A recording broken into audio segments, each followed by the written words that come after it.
2 Samuel capítulo 12, verso 5, diz assim: Então o furor de Davi se acendeu em grande maneira contra aquele homem e disse a Natã: Vive o Senhor, que digno de morte é o homem que fez isso. Por que será que o pecado dos outros sempre nos parece maior do que os nossos próprios pecados? Quando o profeta Natã repreendeu Davi por causa dos seus pecados, ele antes contou uma história para o rei de um homem rico que tinha muitas ovelhas, mas que mesmo assim tomou a única ovelha de um homem pobre para assar e comer. Quando Davi ouve esse relato, que ele entendia ser verdadeiro, o rei é tomado de grande fúria e ele então exclama: Esse homem tem que morrer.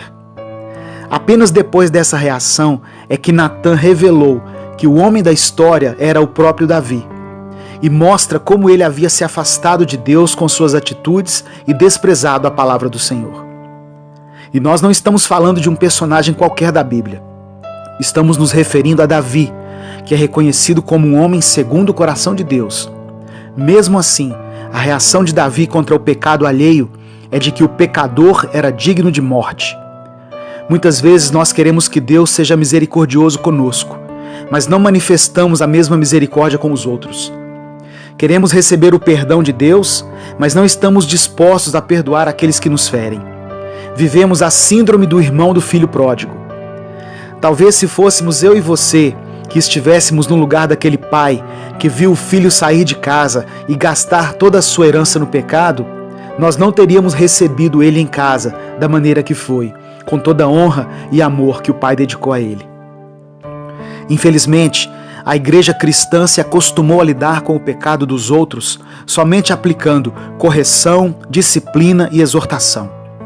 Eu não quero dizer que essas coisas não sejam necessárias, mas elas têm que vir junto com a misericórdia e o amor.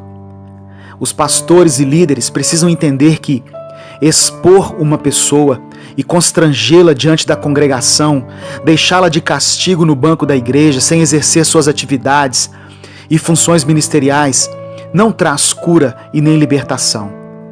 É como se disséssemos para aquele cujo pecado foi descoberto: você vai ficar ali demonstrando tristeza e arrependimento, até que eu ache que você deve voltar a servir a Deus com seus dons e talentos.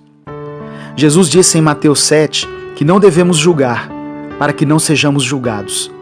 Por que enxergamos um cisco no olho das pessoas e não vemos uma trave nos nossos olhos?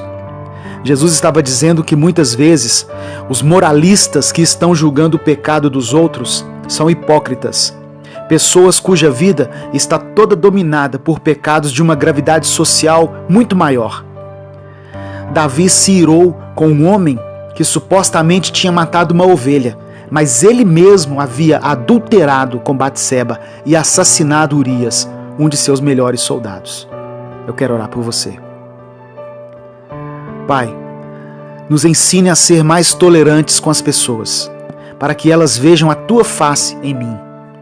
Assim como o Senhor manifestou a Tua misericórdia sobre a minha vida, me resgatando do pecado, me dando uma nova oportunidade para recomeçar, que eu também tenha o mesmo sentimento com o meu próximo. Coloca em mim um amor e uma compaixão pelo perdido, para que eu não julgue e não seja intolerante, pois eu sei que o Senhor odeia o pecado, mas ama o pecador. Eu oro em nome de Jesus. Amém. Deus te abençoe. Eu sou Edivaldo Oliveira e esse foi mais um Minuto com Deus.